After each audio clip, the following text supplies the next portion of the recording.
firman ini secara jelas dan secara iman yang kita pahami. Apabila kita yakini segala sesuatu yang telah diungkapkan Tuhan, itu akan memberikan kekuatan kepada diri kita.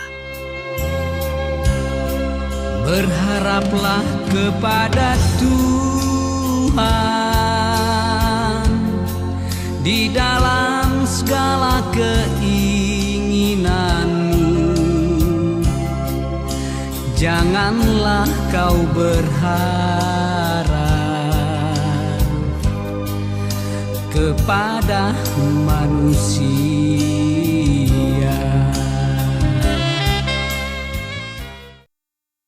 Shalom, salam sehat dan semangat senantiasa dalam Tuhan.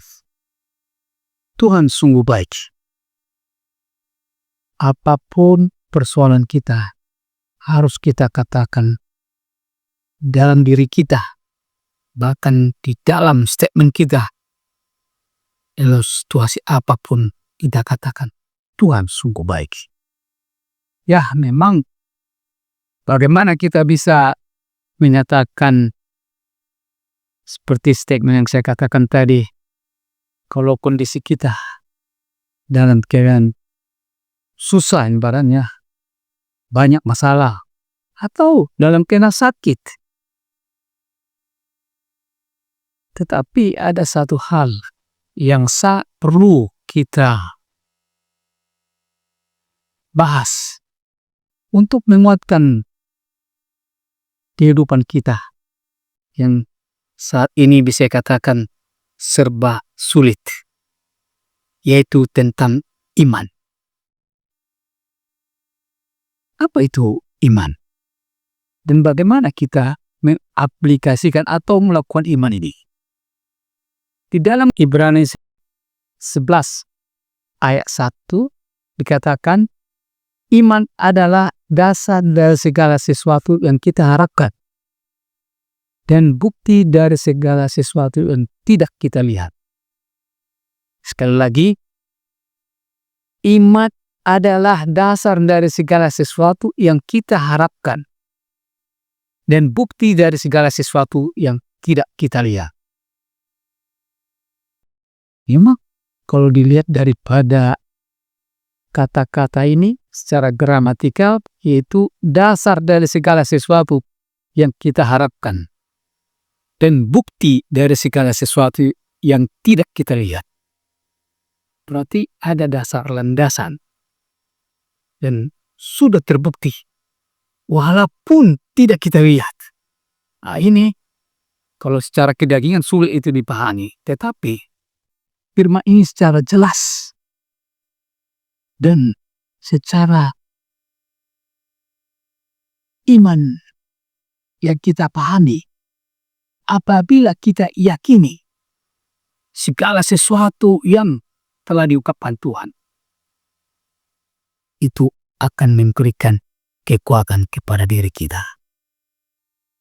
Contoh konkret, seperti yang kita bahas tadi, iman adalah dasar dari segala sesuatu dan bukti daripada sesuatu yang tidak kita lihat. Misalnya, seperti keadaan sekarang, banyak kesulitan kita. Ya, saya juga nggak perlu malu menyatakan, pernah saya mengalami yang sangat amat sulit. Dan tidak ada lagi sumber yang bisa saya, atau dari segi keuangan pada saat itu tidak ada sumber yang bisa saya hadapkan. Dan kekuatan saya juga lemah pada saat itu. Hanya satu-satunya yang bisa saya harapkan, yaitu Tuhan. Itulah pengharapan saya saat itu. Dan saya mengimani saat itu bahwa kalau Tuhan berkenan, keadaan ini akan bisa berubah, dalam arti Tuhan akan memberkati saya. Itu saya imani. Saya pegang teguh firman Tuhan di dalam Ibrani ini. Dan juga saya baca firman-firman yang lain di dalam Filipi 4 ayat 6 yang menyatakan Janganlah hendaknya kamu khawatir tentang apapun juga, tetapi nyatakanlah dalam segala hal keinginanmu kepada Allah dalam doa dan permohonan dengan ucapan syukur. Sekali lagi, sebagaimana di dalam Filipi 4 ayat 6 yang berbunyi, janganlah hendaknya kamu khawatir tentang apapun juga, tetapi nyatakanlah dalam segala hal keinginanmu kepada Allah dalam doa dan permohonan dengan ucapan syukur. Saat keadaan kita terpuruk, ingat aja doa ini. Kita nggak perlu khawatir. Separah apapun keadaan kita berharap kepada Tuhan. Seperti dalam firman, bahkan saya juga sampai menulis lagu, yaitu berharaplah kepada Tuhan. Karena dengan pengharapan kita kepada Tuhan dan kita mengimani bahwa Tuhan menolong kita, dan itu akan terwujud.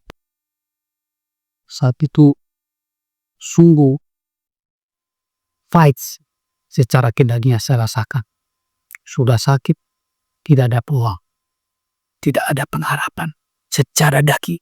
Tetapi dikala kita dengar firman ini dan kita imani, dimulai daripada kekuatan kita, Tuhan mengubahnya. Bahkan saya diberikan lainnya kesembuhan secara mukjizat, dan begitu juga dipulihkan keadaan itu. Saya mendapatkan berkat dari yang tidak saya duga, dan saya bisa bekerja dan berkarya kembali. Iman yang kuat dalam Tuhan memberikan ketenangan, harapan, kekuatan untuk menghadapi berbagai tantangan hidup.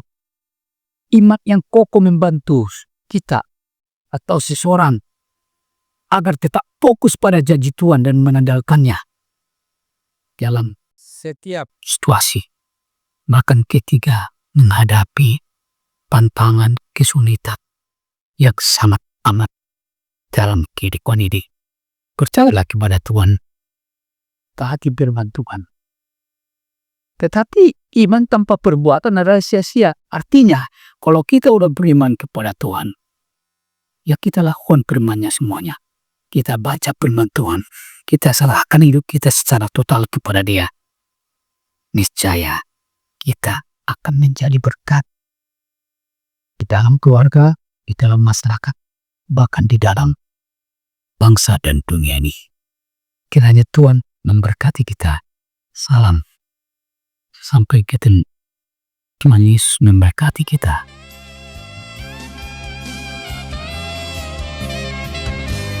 Jangan lagi engkau bimbang, Yesus pasti menolongmu. Jangan lagi engkau ragu, Yesus pasti menjawab segala